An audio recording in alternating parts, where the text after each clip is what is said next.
So I mean, this is for just for learning. You know, I've collected data where I have mentioned some areas and prices. So as you can see, uh, we have collection of areas and prices. So Mm-hmm. this is how data collection is done. I mean, normally if it is from the field, and I mean, if you're trying to collect some 10,000 data sets, so it will have some errors and all. But here, I just wanted to explain how it works. So I've made a quick data set. So we'll be learning what is regression in this small piece of data set. Uh, I hope everyone can see my Jupyter notebook. Yes, we can. Yeah. Okay. So I'm just reading that, you know, pd.read CSV. CSV is a file format which is comma separated by value. So I have area separated by price. So I just read it, and then once I write, I'm storing whatever I've read in the variable called data. So once I put it, now I'm trying to output whatever we have in data. So this is what we have. And now, since we know it is regression, we have we'll be using linear regression model. So this is the model. Now we have data and we have the algorithm. So feature engineering, what we are going to do is we are trying to train it using area so that we can predict the price. So that is what we are doing. Model.fit means we are training the data with this feature area, and then this again to see, I mean, if there is any change, no, nothing will be changed. Then model.predict, model.fit is to train, model.predict is to predict. So guys, as you can see here, 3,600, 3,200. So these are the data sets what we have. But when we try to predict, we are predicting for 1,000, but still it is able to give some answers. So, I mean, why don't you guys give me some random number which is not available in the data set what we trained? And we'll try to predict its value, like any, I mean, here the context is the square feet, the area. I mean, since we are not able to hear each other, okay, let me put 9,000. 9,000 is not available anyhow. So now let us see for 9,000, what is the value? So for 9,000, it is 1.4 million or 14 lakhs and change. Someone asked me, right, what is the difference between artificial intelligence and machine learning? So if it was artificial intelligence, you should have coded everything. Like if this is the value, this is the output, all the stuff. Some real estate expert would have come and then we would have given him some values and he would have predicted some values and then we would have programmed it. So next time when you want to check what is the price of so-and-so area house, then it would have been, you want to see whether if you want to predict for 1,000 square feet area, then that should have been in the data set. That is when it predicts in artificial intelligence. But in machine learning, you can see that, we don't have any value called 9,000. If you try to go back to the data, can you see my Excel sheet now? Yeah, I can. Yeah. Yeah. So there is nothing. There is no entry for 9,000. But then where is this value came up from? 1.4 million. So I mean that is the basic difference between AI and ML. In machine learning, you just train, and based on the training, it works. In artificial intelligence, you need to explicitly code. And this comes handy. I mean, even though it's your first class, I mean, I understand. It's what I'm supposed to limit to only introduction. So we use a library called Pickle, where you can just store whatever you have learned and then again load it whenever you want to predict. We can also use JobLib. JobLib is another library to save the algorithm. Normally, training the algorithm takes a lot of time because we had only 6 data sets here, like 0 to 5.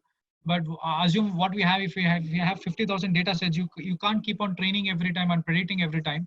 So once you train, you can just store it in these models. Then you can try to load it and then you can try to predict it. So that is how this saving works. Let us go back to our presentation. I hope everyone is able to see the presentation. Yeah, we can actually see the presentation, Hemant. Okay. So now let us try. I mean, we spoke about basic machine learning. Let us try to see how it applies to cybersecurity, because however, our area of focus was in cybersecurity. So we have signatures and packet filters.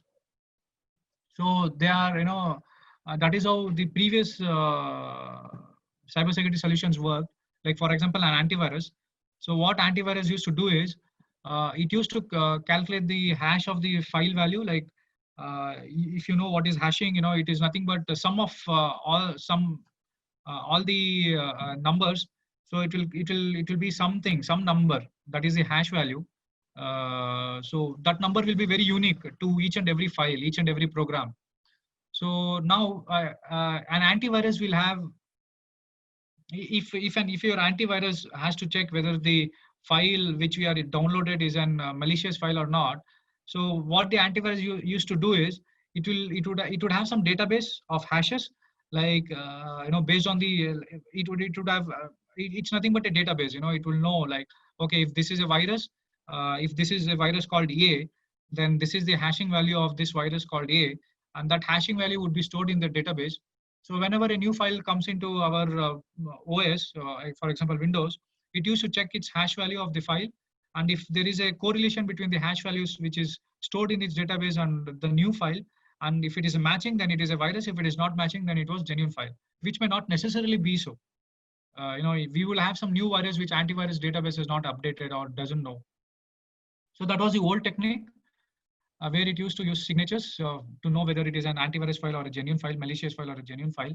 And then we used to use packet filters. Packet filters is for network stuff, where we will see whether, if this packet or this request is coming from so and so IP address, then that is, that user has intention to hack, or some malicious files are coming, so that is not a genuine user, so you block it. So in packet filtering, we used to filter those packets used to coming from a specific source address. That is how it was done. So we were able to recognize only known threats. If there are any unknown threats, like for example, if there is a new hacker who has written a new malicious software, new virus program, we were not able to detect it, because we didn't have any similar signature. We didn't have our updates, our databases updated on that. And then came heuristics, sandboxes, and stateful filters. In heuristics, it is guessing. It tries to guess whether this is a corrupt file or a genuine file. So based on the guessing, it used to arrive at a conclusion, checking various other parameters. In sandboxing, you just run everything in an isolated environment, something similar to virtualization technique or Docker technique. And then again, in packet filters, we used to check for IP addresses, right? In stateful filters, we used to check the entire connection, like from this IP address, whether to which port the connection request is going, whether the connection request is complete or not. So it used to check, it used to monitor the connection. So here, we were able to get some indicators, because it is heuristics. In heuristics, we try to guess, and whenever we fail to guess, we will understand, okay, if this is the behavior, probably this is the, this may be an antivirus or virus file. So we could only rely on known indicators. So if, only on known behaviors, okay, if this file behaved erratically after coming into the OS, then probably this is an antivirus thing. So we could only rely on known indicators. Then came machine learning. In machine learning, it is very robust, because let me just give you an example. The difference between a machine learning approach for antivirus and old school approach. So in old school, we discussed that it used to use hashing. Hashing is nothing but sum of the file. Every file will have some number, and summation of that number will produce some hash. So that is hashing for basic understanding. And then in machine learning, what we do is, we will try to observe the behavior. It is just the combination of both, signatures and then heuristics, everything. And then we will try to teach the algorithm. If it is a genuine file, like for example, you downloaded some PDF file. If it is a genuine file, you will just open it and it will render it out. So what happens is, the data flows from the hard disk, that is where the file was downloaded, into RAM, and then now it is visible for us to read. So PDF file. Now let us assume a scenario where the PDF file has been infected with some malicious stuff. So when you try to open the PDF file, what happens? Probably one of the, if you would have encountered this, if you have been using laptops or systems for long, there would be some antivirus software which just opens it up rapidly and multiple times. You just clicked once, but the file opens some 20 times. So in machine learning, what we do is we will try to monitor. That is again what is borrowed from heuristics. So what happens if you click once, it should only open once. But here we can see it is trying to open so many times. It is trying to replicate itself. And then what happens when it replicates itself? The RAM gets consumed for every file opening. The file gets loaded into the RAM. So when we have so many applications opening so frequently, the RAM gets full. So in machine learning, we'll train the algorithm to check for RAM also. After opening the file, if RAM is getting fulled rapidly, then probably it is a virus. So that is how machine learning will improve the detection technique. So this is one of the simple example. And then unsupervised technique is used for anomaly detection. In anomaly detection, anomaly means something which is not natural, like something which is not normal. Like let us assume you're an IT administrator or network administrator of a big company where you have around 5,000 employees. The normal working time for all those 5,000 employees is from morning 9 to 6. So when you see some network activity between 9 to 6, if someone is trying to log in, if someone is trying to do something, send mail, download, probably it's a normal activity. But after 6 o'clock, probably let us see that there is someone is trying to access their servers at night 10 o'clock. So that is an anomaly. And again, one thing to keep in mind is anomaly doesn't mean that it is it's a malicious activity. It can be a genuine activity, but it is something different from the normal behavior. That's it. So in this case, probably there is employee who is trying to work from home remotely and trying to access the servers which is in the office premises, or else some hacker is trying to hack. So it can be either of the two. And in anomaly detection, what happens is it just gives you the alert, and then upon further investigation, you will know whether it is a genuine user or a malicious user. So now, I think someone asked, right, what are the advantages or disadvantages of machine learning? Yes. Yeah. So the advantages is machine learns from much more data than humans. Like, let us hope that someone is a cybersecurity analyst here. So he's trying to investigate a file which has entered his Windows or Linux or whatever OS he's using. He's trying to investigate whether it is a virus software or a virus thing or a genuine thing. And then, what you can do is probably you can do some 4 to 5 files in a day or in a session. But if you train a machine learning algorithm, it can do thousands. So so it learns from thousands of viruses. But as humans, if we are cybersecurity analysts, we can only learn from the viruses what we analyzed. So in that way, machines can learn from thousands of viruses, and that experiences makes the solutions more robust. Then machines can access open data from a host all around the world and access millions of data points in milliseconds. What does this means is, like, if you are an analyst, if you're trying to handle a particular file, you only have knowledge of that file. And now you have your colleague, in some other department or in some other company. So he's trying to handle a file which is of different behavior. So he will have that skill set. But there is, it's very rare, or it doesn't happen at the pace at which machine learnings can do. Like, you can go and share your experience with your friend, and then he can share his experience with you, and then you both can learn from the data what you handled. But in machine learning algorithm, if you connect the servers and then loop it up, then it just learns from the entire world. If there is an algorithm running, and if companies have agreed to share the data, then it can learn from the entire world whatever is the use case scenario, and it becomes more and more robust. Machines can multitask through many more actions than humans. Yeah, it can work on multiple virus files at a given moment, but humans, it's kind of difficult. Then machine learning is not subject to human biases. What happens to human biases is, over a period of time, like, if you're a cybersecurity analyst, if you were trying to decode some files, reverse engineer some files, then you would have learned some patterns, and then that will be your learning. Okay, then you will know, okay, if it is a genuine file, the pattern will be like this. If it is a virus file or malicious file, the pattern will be like this. But the truth is, there will be so many other patterns also, other than what an analyst has learned. But because we have not learned, we'll have kind of a bias. Oh, okay, because this is only what I've learned, and you can only decide on what you have learned.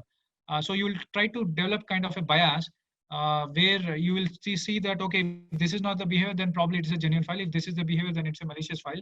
But there are room for so many other behaviors also, which we will not know. One thing with machine learning is, they will not try to develop any kind of bias, whether the data comes from Windows or Mac, or it just checks for the features, and then it will say whether it is normal or abnormal, and then based on that further investigation, it tries to classify. So that is how it works. So there will be no biases. Then machines don't stop learning when they reach the best they can do. Like after doing some 10 to 20 detecting some viruses, we will have that kind of feeling that we are experts. And then for example, when you after passing out from engineering, if you join a new company, a research company, your learning curve will be very high, very steep. Your learning curve will be good. But after over a period of time, like 5 to 10 years of work experience, you will not be able to learn much, or the learning curve decreases. So that's how human behavior is. But in machines, we don't have such kind of problem. Like for them, whatever we train, they learn. Whatever features we put, they learn. There is no any fatigue or inertia or bias. Now coming to disadvantage, one of the major disadvantage is, because it is machines, their intention is not to make mistake. It all depends upon the machine learning engineer. One of the major problems what we face in machine learning in practical scenarios is, we always try to stick on this term. There is a term called as garbage in, garbage out. For example, you took a data set which was not good. You took, for example, let us go back to our COVID-19 example. You try to train an algorithm for COVID to check whether the patient is COVID-19 positive or not. You use some common man's data. He was not a patient at all, but there was some error. Someone entered it, and it also had a common man data, healthy person data. And when you put it, the machine doesn't know. Like for human being, if you see data which is for a COVID-19 positive, COVID-19 negative, or a healthy person, it's easy because you have the domain knowledge. It will be easy for you to classify. Okay, this is a data error. But machine learning has no that kind of domain knowledge or domain expertise. So if you put some abnormal data, then it also learns that. So once it learns that, the output will not be accurate. So that is a major disadvantage. So if you're careful when you're training the machine learning algorithm, the output will be good. If you make some mistakes in training machine learning algorithm, that you can expect the same in the output also. And one key factor is, guys, machine learning is all about probability. So you should never expect accurate answers from machine learning. You should only expect probable answers from machine learning. That is one thing what to expect. Like that is what happens in our day-to-day life also. Like we don't know when we take our bike or car out, we don't know whether we'll meet with an accident or not. But the probability is a high that we'll go and reach the destination safely rather than meeting with an accident, because that is what the data set says. If we have some 10,000 commuters, probably there will be some 100 accidents. So based on the data, what we know is the probability of anyone getting into an accident is less, and normally the commute is safe. So that is what we know based on the data set. So that is how we follow, right? The same thing applies to machine learning. You're not supposed to expect that machine learning, if you put in 1,000 commuters data, it will say who will meet with an accident, who will not meet. It will also be probable that, okay, 9,000 people will not meet and 1,000 people there are chances. Now, then you need to investigate on the 1,000 people. What are their driving behavior? Do they have license? Do they have paid their insurances? And then you can finally find it out. So machine learning is for probability, is not for accuracy. So any questions here, guys? So we can now fastly go back to our main program, that is email classifier, spam classifier. Okay. So Hemant, so there's this one question from Akila. So the question is, using machine learning, can we stop hacking, or can we know who is hacking? So this is anomaly detection is one of the technique where we will know if someone is trying to hack. Yes, using machine learning, we can stop if they automate the solution. Like for example, let us assume someone is trying to DDoS attack our server. So we have a server, and then someone is trying to attack our server for denial of service. Sorry, so Hemant? Denial of service attack. Hello? Yeah, Hemant, I can hear you. Okay. So let us try to brainstorm an example. We have a server. Now let us assume that server is google.com. So what a server is supposed to do is, whenever a user enters the domain name www.google.com, the web page is supposed to load in our browser. So that is how the normal functioning happens. But now an hacker is trying to attack the server. So what it does is, here, and let us assume that the attack is denial of service.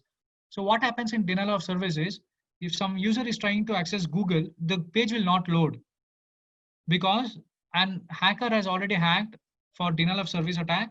Denial of service attack is he has consumed all the resources of the server.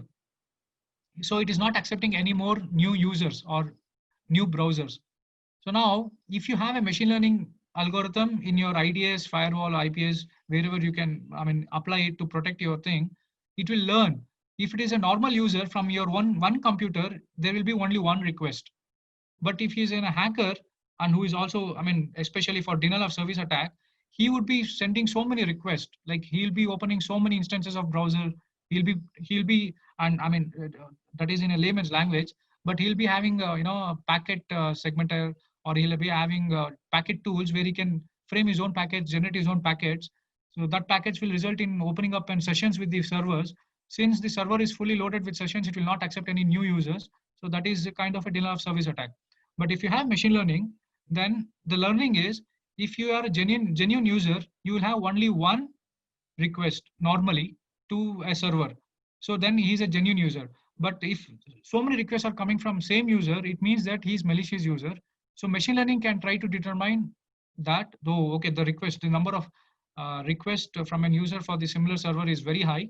So based on that, we'll train it. Like if the request is more than 10 or 20, we need to block that guy. So the machine learning algorithm will drop that IP, or in the firewall, will just blacklist that IP. So there'll be no any request coming from that IP. So this is how we can use one of the use case scenario where we can use machine learning to stop hacking or to stop the attack. Yeah, I hope that answers your question. Hemant, I think yes. So I think you can actually resume the session now. There are no more questions. Okay, so now let us try to go back to our actual lab. That is,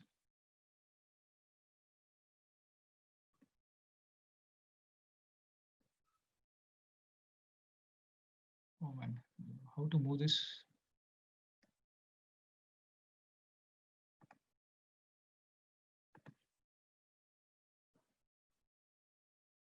So guys, this is our program for email classification. I hope, everyone would have used the spammer. Sorry. If you open your Gmail inbox or whatever inbox you have, any mail service, you would see some folder called as spam and in inbox, right? So in inbox, all the genuine mails comes to us, and in spam, all those marketing, advertisement things goes up. So if what happens if all the spam also comes to our inbox? It will be very difficult for us to search the mails which are important to us, right? It will just flood our inbox. So we have this solution where it is an email classifier which all prominent email service providers would have implemented. So if it sees anything of a spammer in nature or anything which is marketing in nature, malicious in nature, it just tries to put those things into spam inbox. And sometimes probably you'll be waiting for an email, but that has gone into spam because probably there are some signs of that mail which match the classifier of spam. So that is how it goes to spam, and then you go to spam and then you click on it. So this is one of the solution what we'll be discussing. So in this, we'll be using again NumPy pandas. NumPy is for linear algebra stuffs, and pandas is for data processing and stuff. Matplotlib is for plotting, but we'll not be plotting anything here because we have such a big data set and it takes a lot of time, and it doesn't make any meaningful representation also. So the first thing is to read the data. And once we read the data, we need to understand the data. So the understanding is we have text and spam, and we have two more columns, which are not making any, sense. So it has null values. So we understood the data. So the data has, this is index, this is not part of data, this is part of the representation. We have subject, which says what is the text of the email. And then we have spam. If it is 1, then it is spam. If it is 0, it is not spam. And these are the errors. So we need to clean this up. The same way we'll see for data.head means it will just print out of the first 5 data sets. Here you can see we have some samples for spam 0 also. That means it is good mail. Then as part of understanding data, we'll try to see the shape. So we have 4 columns, 1, 2, 3, 4, and 5730 data sets. That many of examples. So 0 to 5729. So what I'll do is I'll just walk you through this program. Don't worry, I'll try to explain everything in detail. I have another 2 programs to make you people understand. And then now we need to clean data, right? So data cleaning is for duplicates. We are checking if we have any duplicates. Let us see if we see some duplicates in it. So we removed some duplicates, and then we have this unnamed stuff. So let us try to go and remove those things, part of email.cs.